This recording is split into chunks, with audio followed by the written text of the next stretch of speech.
ನಮಸ್ಕಾರ, ನಾನು ಪೃಥ್ವಿರಾಜ್ ಹಾರನಹಳ್ಳಿ. ಒಂದು ಜಿಲ್ಲೆಯ ಕಿಚ್ಚು, ರಾಜ್ಯಕ್ಕೆ ಬೆಂಕಿ. ಗಲ್ಲಿ ಗಲ್ಲಿಯಲ್ಲೂ ಪೋಸ್ಟರ್. ಹೊಸ ಅಭಿಯಾನ, ಟೆನ್ಷನ್ ಶುರು. ಸಾವರ್ಕರ್ ಸಮರ.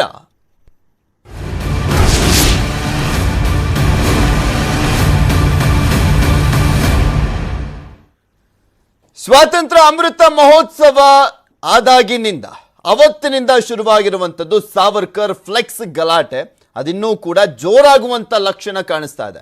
ಈ ಬಾರಿಯ ಗಣೇಶ ಉತ್ಸವದ ಜೊತೆಗೆ ಸಾವರ್ಕರ್ ಉತ್ಸವ ಒಂದು ಫ್ಲೆಕ್ಸ್ ಗಲಾಟೆಯಿಂದ ಸಾವಿರಾರು ಸಾವರ್ಕರ್ ಫ್ಲೆಕ್ಸ್ ಅನ್ನ ಅಳವಡಿಕೆ ಮಾಡಲಾಗತ್ತಾ ಅನ್ನುವಂತ ಪ್ರಶ್ನೆ ಈಗ ಎದ್ದಿರುವಂತದ್ದು. ಯಾಕೆಂದ್ರೆ ಒಂದು ಫ್ಲೆಕ್ಸಿಗೋಸ್ಕರ ವಿರೋಧವನ್ನ ವ್ಯಕ್ತಪಡಿಸಿದ್ರು. ಇಲ್ಲ ಹಾಕಂಗಿಲ್ಲ ಅಂತೆಲ್ಲ ಮಾತುಗಳು ಬಂತು. ಅದಾದ್ಮೇಲೆ ಇದು ಮುಸ್ಲಿಂ ಏರಿಯಾದಲ್ಲಿ ಯಾಕೆ ಹಾಕಬೇಕಾಗಿತ್ತು ಅನ್ನುವಂತ ಮಾತುಗಳು ಬಂತು. ಪ್ರತಿದಿನನೂ ಕೂಡ ಅವರ ಫೋಟೋ ಎಲ್ಲಾದ್ರೂ ಹಾಕಿದಂತ ಸಂದರ್ಭದಲ್ಲಿ ಅರಿಯುವಂತ ಪ್ರಯತ್ನ ಎಲ್ಲ ಆಗಿರುವಂತದನ್ನ ಗಮನಿಸ್ತಾ ಇದ್ದೀವಿ. ಗಣೇಶನ ಉತ್ಸವದಲ್ಲಿ ಸಾವರ್ಕರ್ ಫ್ಲೆಕ್ಸ್ ಹಾಕ್ಲಿಕ್ಕೆ ತಯಾರಿ. ಸಾವರ್ಕರ್ ಫ್ಲೆಕ್ಸ್ ಅಳವಡಿಸುತ್ತೇವೆ ಅಂತ ಚಕ್ರವರ್ತಿ ಸೂಲಿಬೆಲೆ ಅವರು ಹೇಳಿದ್ದಾರೆ. ಬರೋಬ್ಬರಿ 10,000 ಫ್ಲೆಕ್ಸ್ ಅಳವಡಿಕೆಗೆ ಚಿಂತನೆ ನಡೆದಿದೆ ಅಂತ ಚಕ್ರವರ್ತಿ ಸೂಲಿಬೆಲೆ ಅವರು ಹೇಳಿರುವಂತದ್ದು. ಇದು ರಾಜ್ಯದಾದ್ಯಂತ ಮತ್ತಷ್ಟು ಸಾವರ್ಕರ್ ಅವರ ಫೋಟೋದ ವಿಚಾರಕ್ಕೆ ಸಂಬಂಧಪಟ್ಟಂತೆ ಗಲಾಟೆ ಜೋರು ಮಾಡುತ್ತಾ ಅನ್ನುವಂಥ ಪ್ರಶ್ನೆನೂ ಕೂಡ ಇದೆ.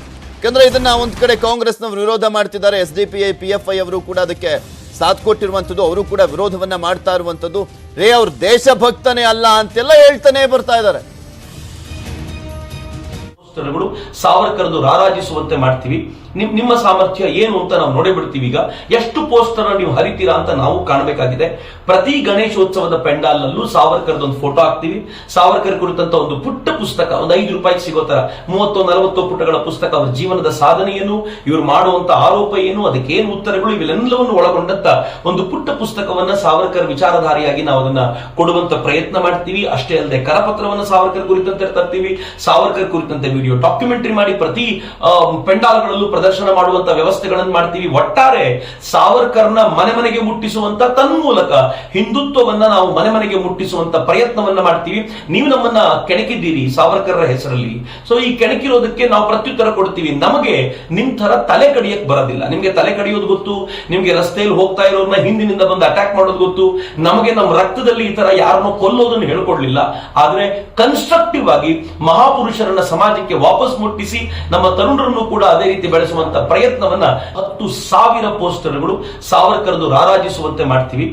ನಿಮ್ಮ ಸಾಮರ್ಥ್ಯ ಏನು ಅಂತ ನಾವು ನೋಡಿಬಿಡ್ತೀವಿ. ಈಗ ಎಷ್ಟು ಪೋಸ್ಟರ್ ನೀವು ಹರಿತೀರಾ ಅಂತ ನಾವು ಕಾಣಬೇಕಾಗಿದೆ.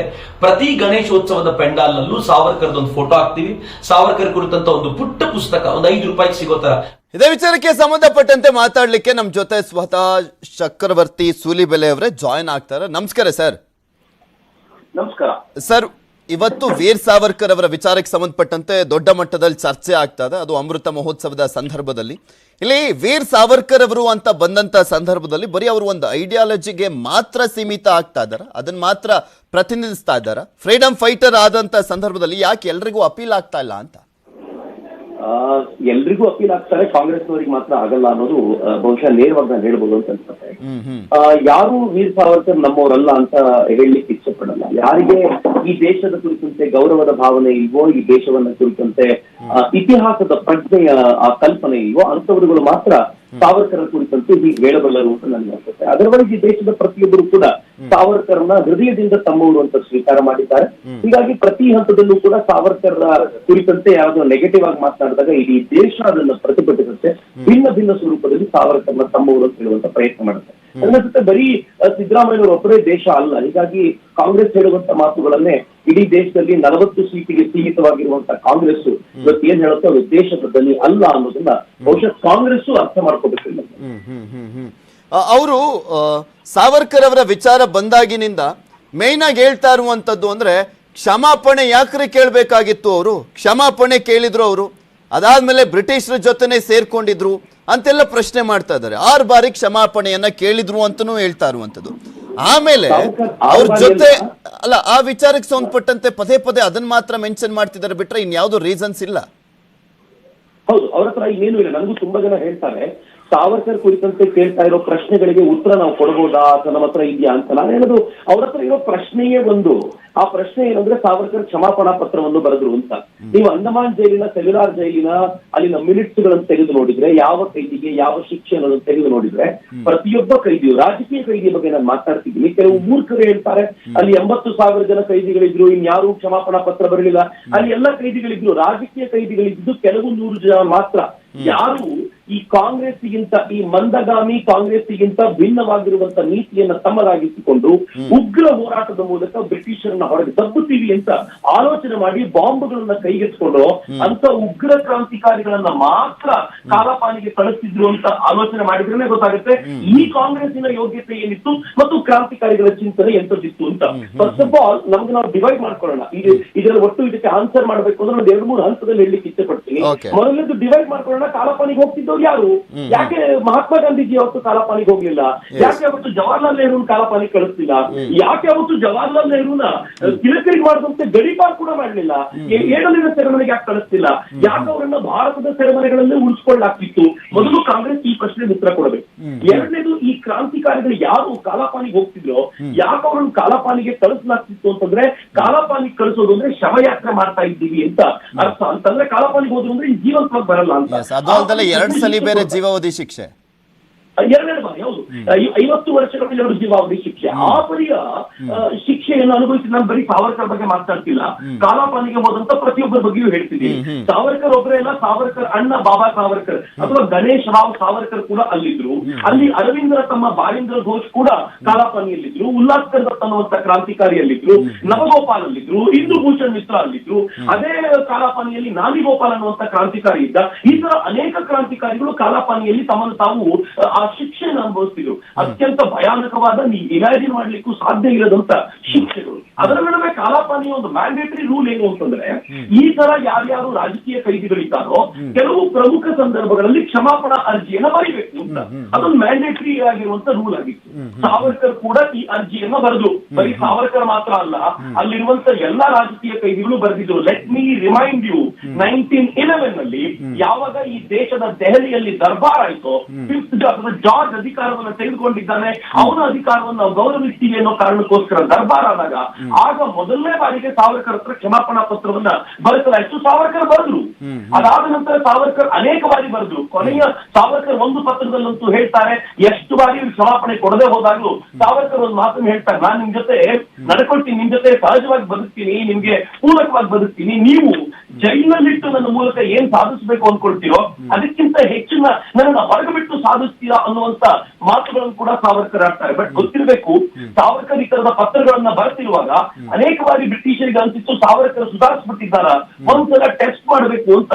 ಅವರು ಸುಧಾರಣೆಯ ಆಗಿದ್ದಾರ ಅನ್ನೋ ದೃಷ್ಟಿಯಿಂದ ಒಬ್ಬ ರೆಜಿನಾಲ್ಡ್ ಕ್ರೆಡಾಕ್ ಅನ್ನುವಂತ ಒಬ್ಬ ಆಫೀಸರ್ನ, ಆತ ಹೋಮ್ ಸೆಕ್ರೆಟರಿ ಆಗಿದ್ದ ಗವರ್ಮೆಂಟ್ ಆಫ್ ಇಂಡಿಯಾದಲ್ಲಿ, ತುಂಬಾ ದೊಡ್ಡ ಪೊಸಿಷನ್ ಇದ್ದವನು, ಅವನನ್ನು ಕಳಿಸ್ಕೊಟ್ರು. ಆತ ಬಂದು ಸಾವರ್ಕರ್ನ ಮಾತನಾಡಿಸಿದ ನಂತರ, ನಾನು ಮಾತನಾಡಿಸಿದ ಆ ಮಾತುಗಳ ವಿವರವನ್ನು ಕೂಡ ಕೊಡಬಲ್ಲೆ, ಆದ್ರೆ ಸುದೀರ್ಘವಾಗುತ್ತೆ ಅನ್ನೋ ಕಾರಣಕ್ಕೋಸ್ಕರ ಕಟ್ ಮಾಡಿ ಹೇಳೋದಾದ್ರೆ ಮಾತು ಮುಗಿಸಿದ ನಂತರ ವಾಪಸ್ ನಾನು ಹಡಗಿನಲ್ಲಿ ಬರಬೇಕಾದಾಗ ಒಂದು ರಿಪೋರ್ಟ್ ಬರೀತಾನೆ. ಆ ರಿಪೋರ್ಟ್ ನಲ್ಲಿ ಬರೀತಾನೆ, ಈತ ಒಂಚೂರು ಬದಲಾಗ್ಲಿಲ್ಲ, ಆತನ ಕ್ಷಮಾಪಣಾ ಪತ್ರ ಎಲ್ಲ ನಾಟಕ, ಇವನನ್ನೇನಾದ್ರೂ ನೀವು ಭಾರತಕ್ಕೆ ಕಳಿಸ್ಕೊಟ್ರೆ ಆತ ತಾನೇ ಜೈಲಿನಿಂದ ಪರಾರಿಯಾಗ್ಬಿಡ್ತಾನೆ, ಇವನನ್ನೇನಾದ್ರೂ ಅಂಡಮಾನ್ ಜೈಲಿನ ಹೊರಗಡೆ ಅಲ್ಲೇ ಕೆಲಸ ಮಾಡ್ಕೊಂಡಿರುವಂತ ಬಿಟ್ಟರು ಕೂಡ ವಿದೇಶದಲ್ಲಿರುವ ಕ್ರಾಂತಿಕಾರಿಗಳು ಅವನನ್ನ ಅಪಹರಿಸಿಕೊಂಡು ಹೋಗ್ಬಿಡ್ತಾರೆ. ಹೀಗಾಗಿ ನನಗನ್ಸುತ್ತೆ ಯಾವ ಕಾರಣಕ್ಕೂ ಅವನನ್ನು ಬಿಡಬಾರದು ಅನ್ನೋದನ್ನ ಹೇಳ್ತಾರೆ. ಸಾವರ್ಕರ್ಗೆ ಕ್ರೆಡಾಕ್ ಒಂದು ಪ್ರಶ್ನೆ ಕೇಳ್ತಾನೆ, ನೀನು ಎಷ್ಟರ ಮಟ್ಟಿಗೆ ಡೇಂಜರಸ್ ಆಗಿರ್ತೀಯ ಬಿಟ್ರೆ ಅಂತ ಪ್ರಶ್ನೆ ಕೇಳಿದಾಗ ಸಾವರ್ಕರ್ ಏನು ಉತ್ತರ ಕೊಡ್ತಾರೆ ಗೊತ್ತೇನು? ಕ್ಷಮಾಪಣೆ ಪತ್ರ ಬರೆದ ಸಾವರ್ಕರ್ ಅವ್ರು ಏನು ಉತ್ತರ ಕೊಡ್ತಾರೆ ಅಂತಂದ್ರೆ, ನಾನು ಎಷ್ಟು ಡೇಂಜರಸ್ ಅನ್ನೋದು ಹೊರಗಡೆ ನೀವು ನಮ್ಗಳ ಜೊತೆ ಕ್ರಾಂತಿಕಾರಿಗಳ ಜೊತೆ ಹೇಗೆ ನಡ್ಕೊಳ್ತೀರಿ ಅನ್ನೋದ್ರ ಮೇಲೆ ಅವಲಂಬಿಸುತ್ತೆ ಅಂತ. ಅಂದ್ರೆ ನಾನು ನಿಮ್ಗೆ ಶರಣಾಗತನಾಗ್ತೀನಿ ಅಂತಲ್ಲ, ನಾನು ಯಾವತ್ತಿದ್ರೂ ಡೇಂಜರಸ್ ಆಗಬಲ್ಲೆ ಅನ್ನುವಂತ ಎಚ್ಚರಿಕೆಯನ್ನ ಕ್ರೆಡಾಕ್ಗೆ ಕೊಟ್ಟು ಕಳಿಸ್ತಾರೆ. ಇದೆಲ್ಲ ಹಿಸ್ಟರಿಯಲ್ಲಿ ಡಾಕ್ಯುಮೆಂಟ್ ಆಗಿರುವಂತದ್ದು, ಸುಮ್ನೆ ಇರುವಂತದ್ದಲ್ಲ. ಇವ್ಯಾವುದನ್ನು ಅರ್ಥ ಮಾಡಿಕೊಳ್ಳದ ಕಾಂಗ್ರೆಸ್ ಮನಸೋ ಇಚ್ಛೆ ಹೇಳ್ತಿದೆ. ಸಾವರ್ಕರ್ ಒಂದು ಪತ್ರ ಅಂತೂ ಬರೀತಾರೆ, ಪ್ರಾಬಬಲಿ ಅದು ಅವ್ರ ಕೊನೆಯ ಕ್ಷಮಾಪಣಾ ಪತ್ರ. ಕ್ಷಮಾಪಣಾ ಪತ್ರದಲ್ಲಿ ಏನ್ ಹೇಳ್ತಾರೆ ಗೊತ್ತಾ?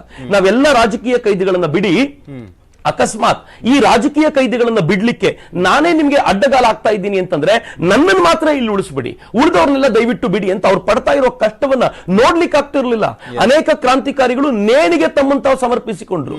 ಅನೇಕ ಕ್ರಾಂತಿಕಾರಿಗಳು ಉಪವಾಸ ಮಾಡಿ ಸಾಯ್ತೀನಿ ಅಂತ ನಿಶ್ಚಯ ಮಾಡಿ ಸಾಮಾನ್ಯವಾದ ಮನುಷ್ಯ. ಇಲ್ಲಿ ಕಾಂಗ್ರೆಸ್ನವರು ಸಾಕಷ್ಟು ಆರೋಪ ಮಾಡ್ತಿದ್ರು, ಓಕೆ, ಬಟ್ ಸ್ವಾತಂತ್ರ್ಯ ಹೋರಾಟ ಅಂತ ಬಂದಂತ ಸಂದರ್ಭದಲ್ಲಿ ಒಂದು ಗುಲಗಂಜಿಯಷ್ಟು ಸ್ವಾತಂತ್ರ್ಯ ಹೋರಾಟದ ಸಂದರ್ಭದಲ್ಲಿ ಹೆಲ್ಪ್ ಮಾಡಿದ್ರು ಕೂಡ ಅವರನ್ನ ಸ್ಮರಿಸ್ಕೊಳ್ಬೇಕಾಗಿದೆ. ಸಾಕಷ್ಟು ಜನರನ್ನ ಮರ್ತೇ ಬಿಟ್ಟಿದೀವಿ, ನಮಗೆ ಗೊತ್ತೇ ಇಲ್ಲ ಯಾರ್ಯಾರು ಹೋರಾಟ ಮಾಡಿದ್ರು ಅಂತ. ಅಂಥದ್ರಲ್ಲಿ ಹೋರಾಟ ಮಾಡಿರುವಂತವರನ್ನು ಕೂಡ ನಾವು ಈ ರೀತಿಯಾಗಿ ಅವಮಾನಿಸುವಂಥದ್ದು ಎಷ್ಟರ ಮಟ್ಟಿಗೆ ಸರಿ? ಮತ್ತು ಒಂದ್ ಕಡೆ ಇವರು ನಾವು ಹಿಂದೂ ಹೋರಾಟಗಾರ, ಸ್ವಾತಂತ್ರ್ಯ ಹೋರಾಟಗಾರನ ಇವರು ಮುಸ್ಲಿಂ ಹೋರಾಟಗಾರ ಅಂತ ಡಿಫ್ರೆನ್ಶಿಯೇಟ್ ಮಾಡುವಂಥದ್ದು ಕೂಡ ತಪ್ಪು ಅಂತ ಅನ್ಸುತ್ತೆ ಅಲ್ವಾ? ಅಲ್ಲ, ಸಾವರ್ಕರ್ ಹಿಂದುತ್ವದ ಪರಿಕಲ್ಪನೆ ತುಂಬಾ ಚೆನ್ನಾಗಿ ಕೊಟ್ಟಿದ್ದಾರೆ. ಕಾಂಗ್ರೆಸ್ಸಿಗರಿಗೆ ಇದು ಯಾವುದೂ ಅರ್ಥ ಆಗಲ್ಲ. ಅವರಿಗೆ ಜಾತಿಯಲ್ಲಿ ಸಮಾಜವನ್ನು ವಿಭಜಿಸಿ ವೋಟ್ ತೆಗೆದುಕೊಳ್ಳೋದು ಒಂದೇ ಗೊತ್ತಿರೋದು. 75 ವರ್ಷಗಳಿಂದ ಅದೇ ಮಾಡಿದ್ದಾರೆ. ಈ ದೇಶದಲ್ಲಿ ಹಿಂದೂಗಳು ಐಕ್ಯಗೊಳ್ಳಲಿಕ್ಕೆ ಶುರುವಾದ ನಂತರ ಅವರಿಗೆ ತಮ್ಮ ಯೋಗ್ಯತೆ ನಿಜವಾದ್ದು ಏನು ಅಂತ ಗೊತ್ತಾಗಿ 40 ಸೀಟಿಗೆ ಬಂದಿಳಿದಿದ್ದಾರೆ. ನೀವು ಒಡೆದಾಗಿರುವಂತ ಪರಿಸ್ಥಿತಿ. ಇದರ ಪರಿಣಾಮವಾಗಿಯೇ ಇತ್ತೀಚೆಗೆ ಕಾಂಗ್ರೆಸ್ನ ನಾಯಕರೊಬ್ರು ಯಾರು ಸಾವರ್ಕರ್ ಅನ್ನುವಂತ ಸೂರ್ಯನ ಮೇಲೆ ಉಗುಳಿದ್ರೋ ಅವರು ಹೋಗಿ ಒಬ್ಬ ಸ್ವಾಮೀಜಿಗಳ ಹತ್ರ ಹೋಗಿ ನಾನು ಗೊತ್ತಾಗದೆ 2 ಜನಾಂಗವನ್ನು ಒಡಿಲಿಕ್ಕೆ ಪ್ರಯತ್ನ ಪಟ್ಟಿದ್ದೆ, ದಯವಿಟ್ಟು ಕ್ಷಮಿಸಿ ಅಂತ ಕೇಳ್ಕೊಳ್ಳೋ ಪ್ರಕರಣಗಳು ನಡೆದಿವೆ. It's a common thing. ಆದ್ರೆ ಸಾವರ್ಕರ್ ಹಿಂದುತ್ವದ ಚಿಂತನೆ ಬಹಳ ಸ್ಪಷ್ಟವಾಗಿದೆ. ಅವರು ಹೇಳ್ತಾರೆ, ಆ ಸಿಂಧು ಪರ್ಯಂತ ಯಸ್ಯ ಭಾರತ ಭೂಮಿಕಾ ಪಿತೃಭೂ ಪುಣ್ಯಭೂಶ್ಚೈವ ಸವೈ ಹಿಂದುರಿತ ಸ್ಮೃತಃ. ಯಾರು ಈ ಸಿಂಧುವಿನಿಂದ ಹಿಮಾಲಯದವರೆಗೆ ಇರುವಂತ ಅಖಂಡ ಭಾರತವನ್ನ, ವಿಸ್ತಾರವಾಗಿರುವಂತ ಭಾರತವನ್ನ ಪಿತೃಭೂಮಿ ಪುಣ್ಯಭೂಮಿ ಅಂತ ಭಾವಿಸ್ತಾರೋ ಅವರೆಲ್ಲರೂ ಹಿಂದೂಗಳು ಅಂತ. ಇದರಲ್ಲಿ ಮುಸಲ್ಮಾನರು ಪ್ರತ್ಯೇಕವಾಗುವಂತ ಭಾವನೆಯೇ ಇಲ್ಲ. ನಿಮಗೆ ಭಾರತದ ಕುರಿತಂತೆ ಗೌರವ ಇದೆ, ಇದು ನನ್ನ ಪಾಲಿನ ಪುಣ್ಯ ಭೂಮಿ ಅಂತ ನೀವು ಭಾವಿಸ್ತಿದ್ದೀರಿ ಅಂತ ಆದ್ರೆ ನೀವು 100% ಹಿಂದೂನೇ. ಯಾವ ಕಾರಣಕ್ಕೆ ಅವ್ರ ಹಿಂದುತ್ವವನ್ನು ನೀವು ಅಲ್ಲಗಳಿತೀರಿ? ನೀವು ಅಲ್ಲೇನು? ನಿಮಗೆ ಭಾರತವನ್ನ ನೀವು ಪಿತೃಭೂಮಿ ಅಂತ ಕರೆಯೋದಿಲ್ವೇನು? ಭಾರತವನ್ನ ನೀವು ಪುಣ್ಯಭೂಮಿ ಅಂತ ಕರೆಯೋದಿಲ್ಲ ಅಂತಂದ್ರೆ ಏನ್ ಹೇಳೋದು ನಿಮಗೆ? ನಿಮ್ಮ ಚಿಂತನೆಯ ಕುರಿತಂತೆ ಮತ್ತೇನು ಹೇಳುವಂತ ಅಗತ್ಯ ಇದೆ ಅನ್ನುವಂತ ಪ್ರಶ್ನೆಯನ್ನ ಕಾಂಗ್ರೆಸ್ಸಿಗೆ ಮತ್ತೆ ಕೇಳ್ಕೊಳ್ಬೇಕಾಗಿದೆ. ಆದ್ರೆ ನನಗೊಂದು ಪ್ರಶ್ನೆ ವಾಪಸ್ ಕಾಂಗ್ರೆಸ್ಸಿಗರನ್ನು ಕೇಳಬೇಕು. ಪದೇ ನೀವು ಸ್ವಾತಂತ್ರ್ಯಕ್ಕೋಸ್ಕರ ಹೋರಾಟ ಮಾಡಿದ ಕಾಂಗ್ರೆಸ್ ಅಂತ ಹೇಳ್ತಿರಲ್ಲ, ನೀವು ಮೂಲ ಗಾಂಧೀಜಿಯ ಕಾಂಗ್ರೆಸ್ಸಿನವರು ಅಥವಾ ಅದಕ್ಕಿಂತಲೂ ಮುಂದೆ 1885 ನಲ್ಲಿ ಎಒ ಹ್ಯೂಮ್ ಕಟ್ಟಿದ ಕಾಂಗ್ರೆಸ್ನವರು ಅಥವಾ ಮಧ್ಯದಲ್ಲಿ 1980ರ ದಶಕದಲ್ಲಿ ಇಂದಿರಾ ಗಾಂಧಿ ಡಿವೈಡ್ ಮಾಡಿದ್ರಲ್ಲ, ಕಾಂಗ್ರೆಸ್ ಐ ಅಂತ ಇತ್ತು, ಆನಂತರ ಐಎನ್ಸಿ ಅಂತ ಮಾಡ್ಕೊಂಡು ಇಂಡಿಯನ್ ನ್ಯಾಷನಲ್ ಕಾಂಗ್ರೆಸ್ ಅಂತ ಮಾಡ್ಕೊಂಡು ಪ್ರತ್ಯೇಕವಾಗಿ ನೀವು ಮಾಡ್ಕೊಂಡ್ರಲ್ಲ, ಆ ಕಾಂಗ್ರೆಸ್ ಸೇರಿದವರ? ನೀವೇನಾದ್ರೂ ಐಎನ್ಸಿ ಆಗಿದ್ರೆ, ಕಾಂಗ್ರೆಸ್ ಐನವರಾಗಿದ್ರೆ ಸ್ವಾತಂತ್ರ್ಯ ಹೋರಾಟಕ್ಕೂ ನಿಮ್ಗೂ ಸಂಬಂಧವೇ ಇಲ್ಲ. ನೀವು ಕಟ್ಟಿದ ಕಾಂಗ್ರೆಸ್ ಮುಚ್ಚಿ ಆಗೋಗಿದೆ. ಇದು ಬೇರೆಯೇ ಕಾಂಗ್ರೆಸ್ ನೀವು ಕಟ್ಕೊಂಡಿರೋದು ಅನ್ನುವಂತ ಸಾಮಾನ್ಯ ಪ್ರಜ್ಞೆ ಆದ್ರೂ ಇದೆಯೇನು ಅಂತ ಸಿದ್ದರಾಮಯ್ಯನವ್ರಿಗೆ ಕೇಳಬೇಕು. ಇತಿಹಾಸವನ್ನ ಸಿದ್ದರಾಮಯ್ಯನವರು ಮುಟ್ಲಿಕ್ಕೆ ಹೋದ್ರೆ ನಾವು ಕೂಡ ಸಾಕಷ್ಟು ಕೆದಕಬಲ್ಲೆವು ಅನ್ನೋದು ಅವ್ರಿಗೆ ಗೊತ್ತಿರಲಿ. ಕಾಂಗ್ರೆಸ್ಸಿನ ನಿಜವಾದ ಯೋಗ್ಯತೆ ಏನು ಅಂತ ಸಮಾಜಕ್ಕೆ ಪರಿಚಯಿಸಿಕೊಡಬೇಕು. ಯಾಕೆಂದ್ರೆ ನೀವು ಈ ದೇಶದ ಮಹಾನ್ ನಾಯಕ ಸಾವರ್ಕರ್ನ ಮುಟ್ಟಿದ್ದೀರಿ, ಇದು ಖಂಡಿತವಾಗಿ ಒಳ್ಳೇದಲ್ಲ ಅಂತ ಹೇಳಬೇಕಾದಂತ ಅಗತ್ಯ. ಆಮೇಲೆ ಇನ್ನೊಂದು ಇಲ್ಲಿ ಪ್ರಮುಖವಾಗಿ ನಾವು ನೋಡೋದಾದ್ರೆ 1911ರಲ್ಲಿ ಬಿಡುಗಡೆಗೊಂಡಿದ್ದಂಥದ್ದು. ಅದಕ್ಕೂ ಮುಂಚೆ 13 ವರ್ಷಗಳ ಕಾಲ ಕಾಲಪಾನಿಯಲ್ಲಿ ಅವರು ಹೋರಾಟ ಮಾಡೋದಲ್ಲ, ಜೀವ ಉಳಿಯುತ್ತೋ ಇಲ್ವೋ ಅನ್ನುವ ರೀತಿಯಲ್ಲಿ ಅಲ್ಲಿರುತ್ತೆ ಕಾಲಪಾನಿ ಶಿಕ್ಷೆ ಅಂತ ಬಂದಂತ ಸಂದರ್ಭದಲ್ಲಿ.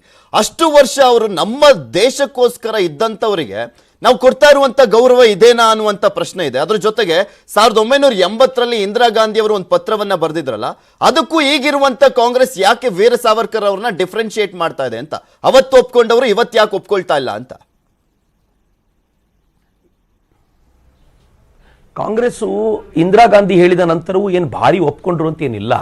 ನಿಮ್ಗೆ ಗೊತ್ತಿರಲಿ, ಇಟಲಿಯ ಅಧಿನಾಯಕಿ ಯಾವಾಗ ಇವರು ಸ್ವೀಕಾರ ಮಾಡಿದ್ರೋ ಅದಾದ ಮೇಲೆ ಆ ಚಿಂತನೆಗಳು ಪೂರ್ಣ ಪ್ರಮಾಣದಲ್ಲಿ ಬದಲಾದವು. ನಾನು ಸುಮ್ಮನೆ ನೆನಪಿಸಿಕೊಡೋದಾದ್ರೆ, ಅಟಲ್ ಬಿಹಾರಿ ವಾಜಪೇಯಿ ಅವರು ಸಂಸತ್ ಭವನದಲ್ಲಿ ಸಾವರ್ಕರ್ ತೈಲವರ್ಣದ ಚಿತ್ರದ ಫೋಟೋನ, ಆ ಚಿತ್ರವನ್ನ ಅನಾವರಣ ಮಾಡಬೇಕು ಅಂತ ಹೊರಟಾಗ ಅದನ್ನ ಧಿಕ್ಕರಿಸಿ ಅದನ್ನ ನಾನು ಒಪ್ಕೊಳ್ಳಲ್ಲ ಅಂತ ಹೇಳಿ ಅವತ್ತಿನ ಕಾರ್ಯಕ್ರಮಕ್ಕೆ ಬರದೇ ಇದ್ದಿದ್ದು ಸೋನಿಯಾ. ಆ ಸೋನಿಯಾ ಹೇಳಿದ್ರು, ಸಾವರ್ಕರ್ ದೇಶದ್ರೋಹಿ, ಇಂಥ ದೇಶದ್ರೋಹಿಯ ಕಾರ್ಯಕ್ರಮಕ್ಕೆ ನಾನು ಬರಲ್ಲ ಅಂತ ಹೇಳಿದ್ರು.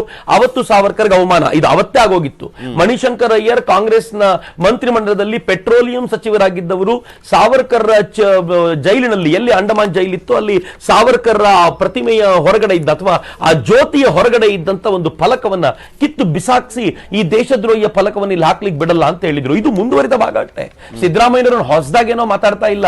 ಕಾಂಗ್ರೆಸ್ಸಿನ ಅಥವಾ ಇಟಲಿಯ ನಾಯಕಿ ಏನ್ ಹೇಳಿದ್ದಾರೋ ಆ ಹೇಳಿಕೊಟ್ಟಿದ್ದನ್ನ ಪರಂಪರೆಯಿಂದ ಏನ್ ಸ್ವೀಕಾರ ಮಾಡಿದ್ದಾರೋ ಅದನ್ನ ಮತ್ತೆ ನಮ್ಮ ಮುಂದೆ ಇಡ್ತಿದ್ದಾರಷ್ಟೇ. ಅವರೊಂಥರ ಮಾತನಾಡುವ ಗಿಳಿಯಂತೆ ಮಾತನಾಡ್ತಿದ್ದಾರೆ ಬಿಟ್ರೆ ಮತ್ತೇನು ಇಲ್ಲ. ಅವ್ರಿಗೆ ಏನ್ ಅನ್ಸಿದೆ ಅಂತಂದ್ರೆ ಸಾವರ್ಕರ್ನ ಬೈದ್ರೆ ಮುಸಲ್ಮಾನರು ಓಟ್ ಹಾಕ್ಬಿಡ್ತಾರೆ ಅಂತ. ಆದ್ರೆ ಮುಸಲ್ಮಾನರು ನಿಮಗಿಂತ ಹೆಚ್ಚು ದೇಶಭಕ್ತರು ಸಿದ್ದರಾಮಯ್ಯನವರೇ, ಅವರಲ್ಲೂ ಕೂಡ ಅನೇಕ ದೇಶಭಕ್ತರಿದ್ದಾರೆ. ಅವರು ಅರ್ಥ ಮಾಡ್ಕೊಳ್ತಾರೆ ನೀವು ಯಾಕೆ ಸಾವರ್ಕರ್ನ ಬೈತಾ ಇದ್ದೀರಿ, ಯಾಕೆ ಅವ್ರನ್ನ ಹಿಂದುತ್ವದವರು ಅಂತ ಪ್ರೊಜೆಕ್ಟ್ ಮಾಡ್ಲಿಕ್ಕೆ ಪ್ರಯತ್ನ ಪಡ್ತಿದ್ದೀರಿ ಅಂತ ಅವ್ರಿಗೂ ಚೆನ್ನಾಗಿ ಅರ್ಥ ಆಗುತ್ತೆ. ನಿಮ್ಮ ಪೊಲಿಟಿಕ್ಸ್ ಅನ್ನು ಅರ್ಥ ಮಾಡಿಕೊಳ್ಳಬಲ್ಲರು. ಬಹಳ ದಿನ ಭಾರತವನ್ನ ಡಿವೈಡ್ ಮಾಡುವಂತ ಈ ತರದ ಪೊಲಿಟಿಕ್ಸ್ ನಡೆಯಲ್ಲ. ಕಾಶ್ಮೀರದಲ್ಲೂ ಕೂಡ ತಿರಂಗ ಇವತ್ತು ಎಲ್ಲ ಕಡೆ ರಾರಾಜಿಸ್ತಾ ಇರುವಾಗ ಇನ್ನು ಕರ್ನಾಟಕದ ಮುಸಲ್ಮಾನರು ಏನ್ ನೀವು ಮಾಡುವಂತ ಈ ತರದ ನಾಟಕಗಳನ್ನ ಅರ್ಥ ಮಾಡ್ಕೊಳ್ಳಲ್ಲ ಅಂತಿಲ್ಲ. ಪ್ರಜ್ಞಾವಂತ ಮುಸಲ್ಮಾನರು ಇದನ್ನ ಸರಿಯಾಗಿ ಸ್ವೀಕಾರ ಮಾಡ್ತಾರೆ. ಅವ್ರಿಗೆ ಯಾವ ಗೌರವ ಕೊಡಬೇಕು ಅದನ್ನು ಕೊಡ್ತಾರೆ ಅನ್ನೋ ವಿಶ್ವಾಸ ನನಗಿದೆ. ಓಕೆ, ಥ್ಯಾಂಕ್ ಯು ಚಕ್ರವರ್ತಿ ಸೂಲಿಬೆಲೆ ಅವರೇ, ಇಷ್ಟೋ ತನಕ ನಮ್ಮ ಜೊತೆ ಜಾಯ್ನ್ ಆಗಿ ನಿಮ್ಮ ಅಭಿಪ್ರಾಯವನ್ನು ಹಂಚಿಕೊಂಡಿದ್ದಕ್ಕೆ.